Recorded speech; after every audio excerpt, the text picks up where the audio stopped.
most anticipated titles in gaming history. Now, in this 4-part series, get an inside look on the making of this truly revolutionary game. Inside the process of the creative team, the designers, writers, artists, and animators who brought it to life. So that's what we need. It's going to be better this time. Cloud of smoke. Inside the technical breakthroughs that made it all possible. And inside the American Revolution, with interviews from war historians. There was a slaughter on the ground. Soldiers. It's guerrilla warfare. And weapons experts. They would use their weapon in whatever way they could. Who show us just how brutal the war really was. This is Inside Assassin's Creed 3. I don't think people realize how big an undertaking it is, how many people it takes to sort of achieve the level of quality and scope that we have. Assassin's Creed 3 is a big-scale game. The amount of things that are produced per day, that are developed per day, it's amazing. The team has grown to be several hundred people in 5 studios around the world, all of them working on really specific elements, so the amount of work is just staggering. In total, it's over 30 hours of gameplay, and we have 2.5 hours of cinematics, which is as much as any major length movie, or even more. We have an amazing team on AC3. Everyone's super passionate about the project. When we started AC3, we knew it had to be big and ambitious and different. It's very rare in your career that you get an opportunity to try and go for the gold medal, and we really felt like this was our shot at it. A lot of tired people on the floor right now, but a lot of happy, tired people.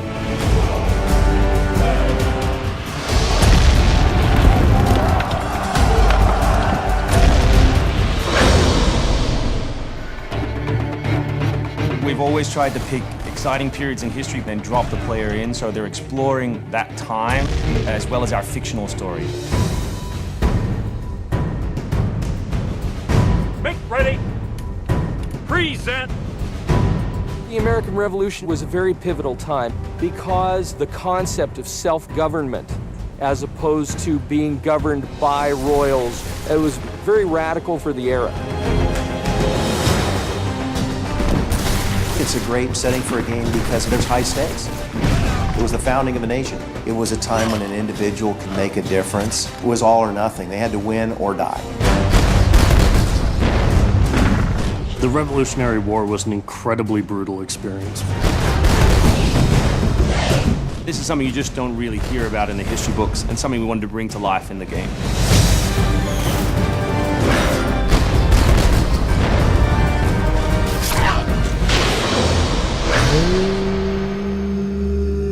Connor is our new hero in Assassin's Creed 3. He's half British, half Mohawk.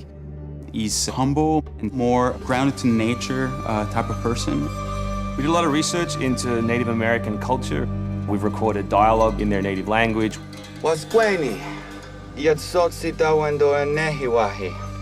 Excellent. I loved it. And we've tried very hard to reflect their culture as accurately as possible. His name, Radun Hagedum, it refers to a life that is scratched, meaning that he had to struggle to survive. Connor, as a hero, is someone who sees himself as a defender of the people. He's more inclined to justice than revenge. It's one thing to declare our independence. Now, my friend, we must make it so. Connor's goal is to assassinate key historical figures at major battles, at major events during the Revolution.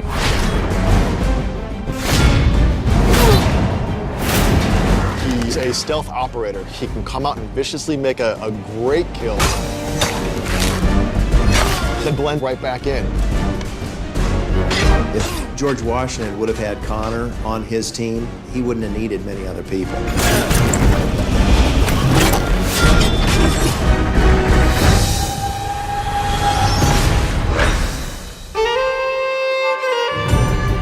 Anvil Next is an engine that gives us the possibility to do things that were not possible to do before. The weather system, the seasons, the formable snow, bigger worlds in general, the ocean. It's the sum of 3 years of improvements that we've built upon. Brand new new navigation system, brand new combat system, 2,500 characters on screen at any one time, being able to cut through interiors in the city. Anvil Next is a massive leap forward in terms of gameplay opportunities. Cliffs, trees, climbable stuff, the water, that was pretty exciting but also very challenging. We've got the frontier as well. We've got two of our major cities, Boston and New York. Once we dug up maps from the period, we tried to match street for street or major avenue for major avenue. We recreated Boston and New York at about 1:3 scale. We set out with crazy ambitions for this game, and with Anvil Next, it brings the experience to a whole new level. The fascinating thing for us is that we can bring history to life. We can actually make it a place that's explorable and vibrant and real. We hope we're offering by far the biggest and best Assassins yet. Next time on Inside Assassin's Creed 3, combat, weapons, and tactics. American tactics were really frowned upon by the British. He was trained in a very different style of fighting to the British soldiers. Connor is essentially the first guerrilla fighter.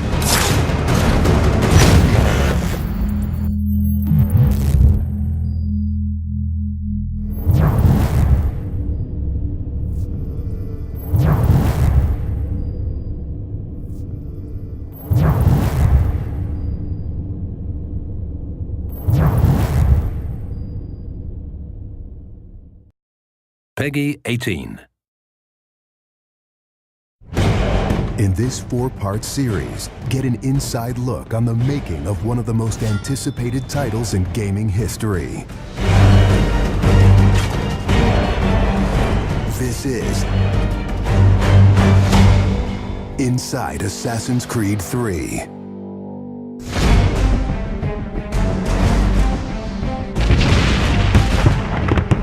Something we really wanted to emphasize was the sheer brutality of combat in the period. We've all seen the paintings of the Revolution, and death is glorified, death is angelic, but it wasn't that way on the battlefield. It was a brutal conflict. It feels that you're constantly going through dynamic fights, and that's not something technically we could do in the past. So it was like a personal challenge on the team to say, no, I think we can do this.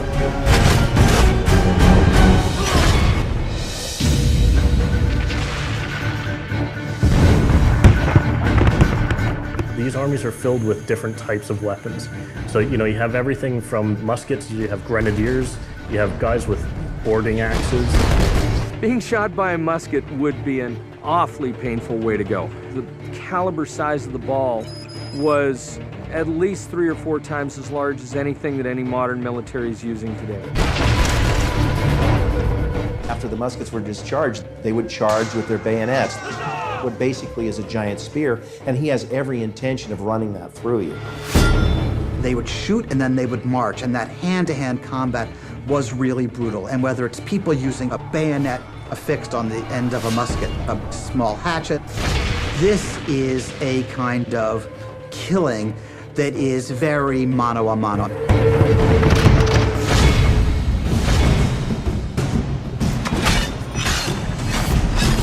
All the animations, all the weapons were brand new. It was interesting to start on a new style of fighting that is much more close and aggressive. Connor's favorite weapon is the tomahawk, obviously super deadly in hand-to-hand combat. Also the bow and arrow. It fits with his native heritage and it's lethal. The rope dart, it's a real accurate Chinese tool that we found the references for that period as well. He can use it from the ground, so he can bring the enemy towards him. It gives him the ability, for example, on a tree, to hang someone from above.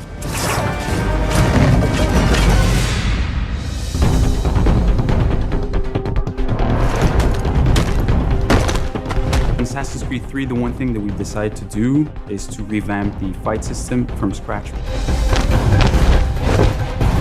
We wanted the skill in the combat in the game to be about transitioning from character to character by choosing the right moves, by performing them correctly. It allows you to basically mow your way through large numbers of people if you're good enough without stopping.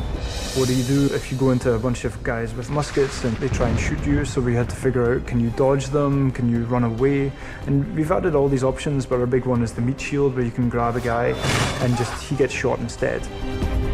Our mocap guys are stuntmen. We spend a long time with them rehearsing and figuring out exactly what would be the greatest choreography. We had to go through, like multiple people. Connor is trained in a very different style of fighting to the British soldiers. The close quarters flow of the combat that's happening between the punches, the kicks, and everything else is indicative of what happens in the real world.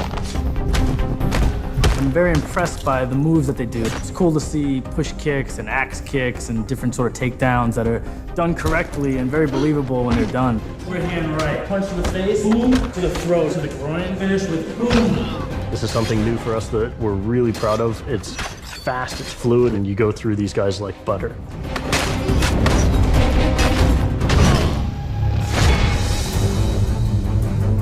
Connor is essentially the first guerrilla fighter. He's someone whose goal is always to move behind enemy lines, to pick off his target, and to escape. Employing guerrilla tactics, or what we now know today as asymmetric warfare, was something that truly was a component of the American Revolution. They learned what we would think of as guerrilla-style warfare. You sort of hit quickly and then disappear. American tactics were really frowned upon by the British because the Americans did adapt the tactics that were used by the Native Americans from the French and Indian War. The first big battle, Lexington and Concord, takes place on a New England town green. And as the soldiers march back to Boston, they are marching along a dirt road lined by stone. It's not the most effective strategy, wearing your bright red coat and march through the woods while some farmer's trying to shoot at you. The Americans brought a tactic that they couldn't really cope with. They essentially took it away from the battlefield and they started guerrilla tactics.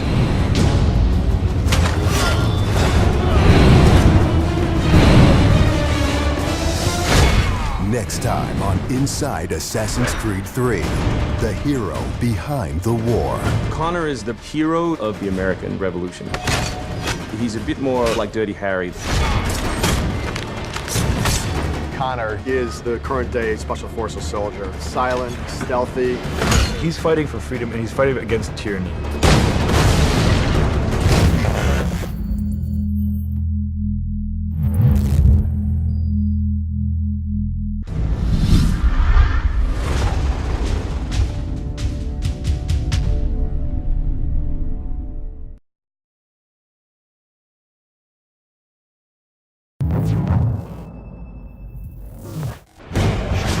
In this 4-part series, get an inside look on the making of one of the most anticipated titles in gaming history.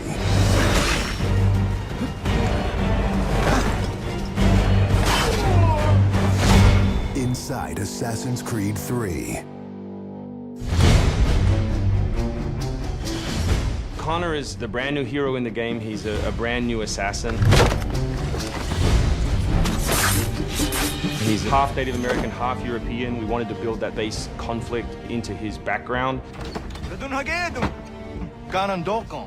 Why are you here? When he begins his journey, he has a very clear sense of what is right and what is wrong. He is forever motivated by a desire to do the right thing. Commander, Connor.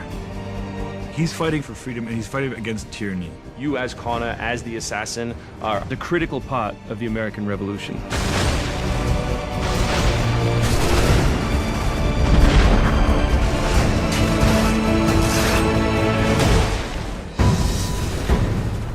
The way that we wanted to deal with the historical figures was for you to meet them sort of over the course of your journey in a way in which the history books wouldn't normally portray them. General Putnam. Many of the founders were very tough individuals. Many of them were the equivalent of the modern badass. Our founding fathers were very hard, disciplined, dedicated individuals who wanted freedom, who wanted liberty, who wanted to express themselves their own way and not be controlled. These founding fathers were comfortable with war and they were warriors. Do not fire until you see the whites of their eyes. Connor doesn't know much of the European ways at first, and then he gets to learn about these guys, these heroic figures. So for Washington, for instance, he sees that very strong guy, and Connor believes in him. Connor is moving in and out of both the Revolution and the rest of the history. Whenever he sees conflict between two groups, he takes the side of the greater good.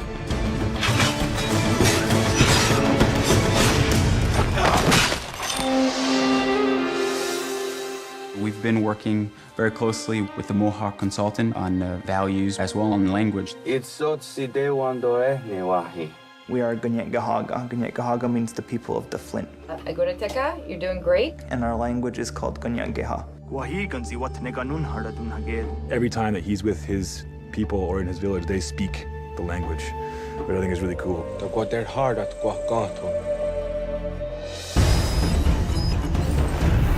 Connor, as a Native American character, is very familiar with Native American war clubs, with the tomahawk, with the bow. He's got very refined sense of hunting and tracking. He's been raised with the ability to navigate this environment. Connor has a lot of his ancestry's strength from the Mohawks. He's strong, he's agile, he's able to run in the wood very quickly. It's really his nature, that's really his home. We had so many different versions of Connor, and he started off really slim, and then we bulked him up by adding fur and cloaks and all these things. Instead of this thin, lean assassin, like he fills out his coat. He's just a warrior in every sense.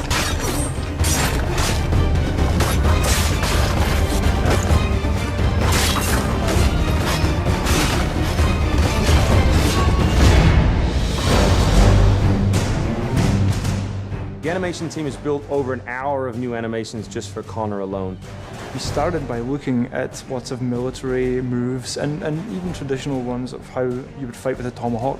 We looked at that and we just thought it wasn't awesome enough. So we went really brutal, and it wasn't just throwing in blood.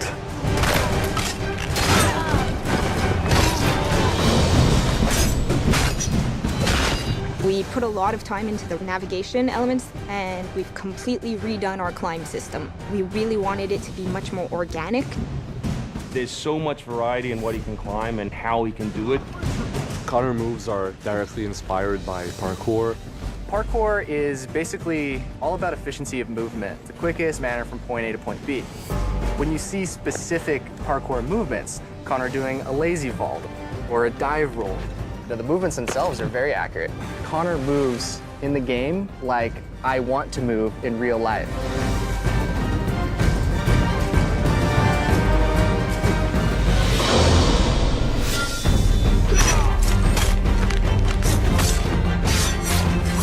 We wanted Connor to be a dual-handed specialist, so basically he's ambidextrous, he can fight with both hands.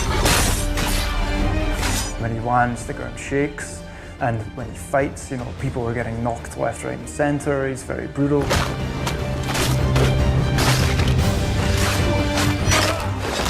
He is battle-driven. He's brutality, and is the type of assassin who comes up and kills without question or hesitation.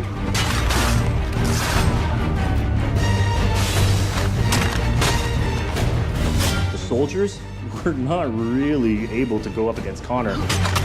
Connor's a killing machine. He's a ninja in a tank with a Wolverine in there.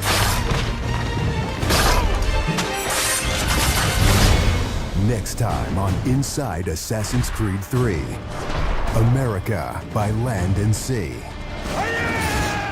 You control the sea and you control the conflict.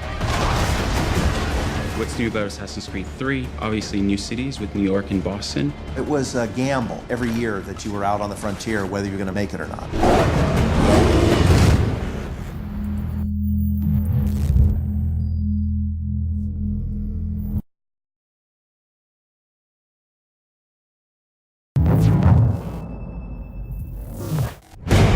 In this 4-part series, get an inside look on the making of one of the most anticipated titles in gaming history.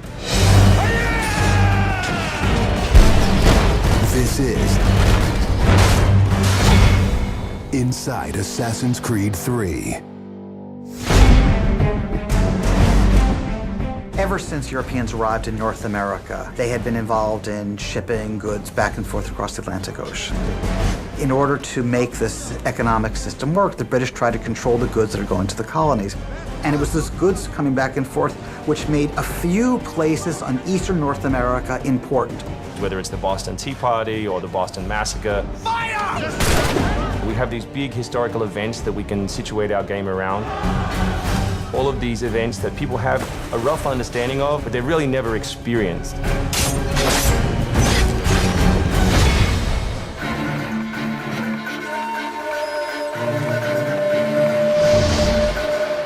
We had to go back and get our historian to find us accurate maps from the era of what Boston and New York looked like.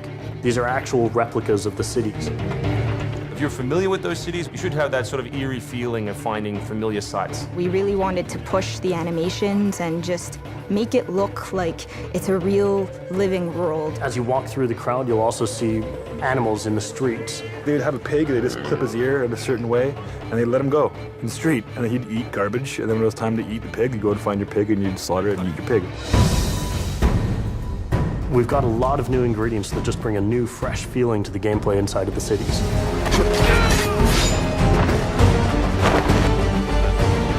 We have these great new stalking zones that you're going to find throughout the cities. It's a great way for you to remain hidden from your enemies and actually be able to sneak up to them so that you could assassinate. We've got this amazing dynamic weather system in, so we can see not just the time of day passing, but also going in and seeing the same environments, not just in the summer, but in the winter as well.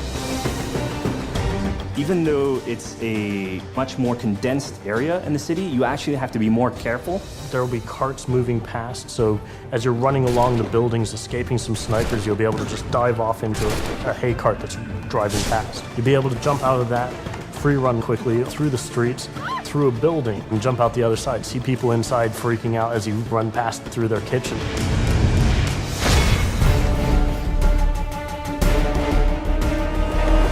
Living on the frontier was extremely difficult. Not only did you have harsh winters, cold, freezing temperatures, in the summer you had heat, humidity, so it was a gamble every year that you were out on the frontier, whether you're going to make it or not.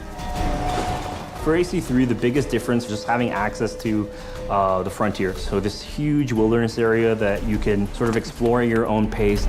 It's a forest, the navigation in a very new environment, in a very organic environment as well. In the frontier, you'll be able to navigate through deep snow, but also snow does impact your gameplay. It will slow down you as well as your enemies. Once we decided that we were going to build the frontier, we realized obviously we need to populate that area. So animals became a very big deal.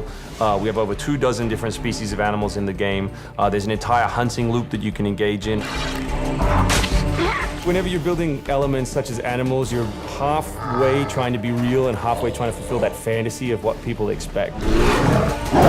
One of the great new features we have in the frontier is the new tree running. Connor being really fluid and being able to navigate through the trees. The frontier is really our new playground.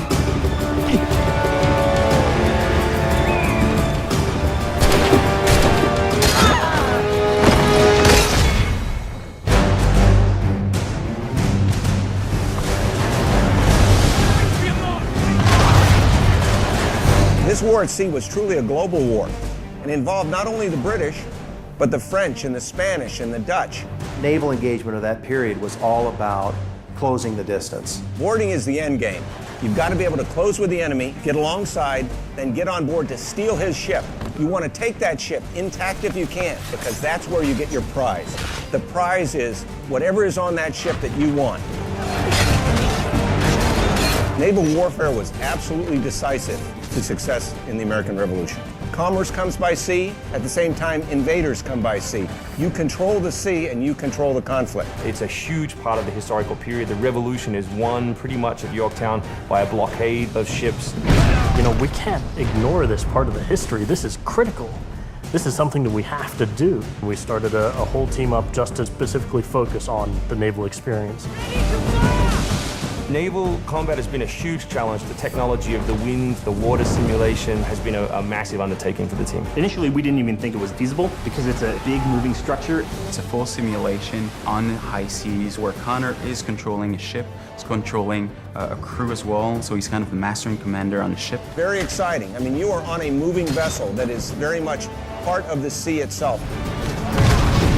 This is something that we wanted to engage in and build for the game. That was a huge challenge that we set ourselves and actually turned out pretty good.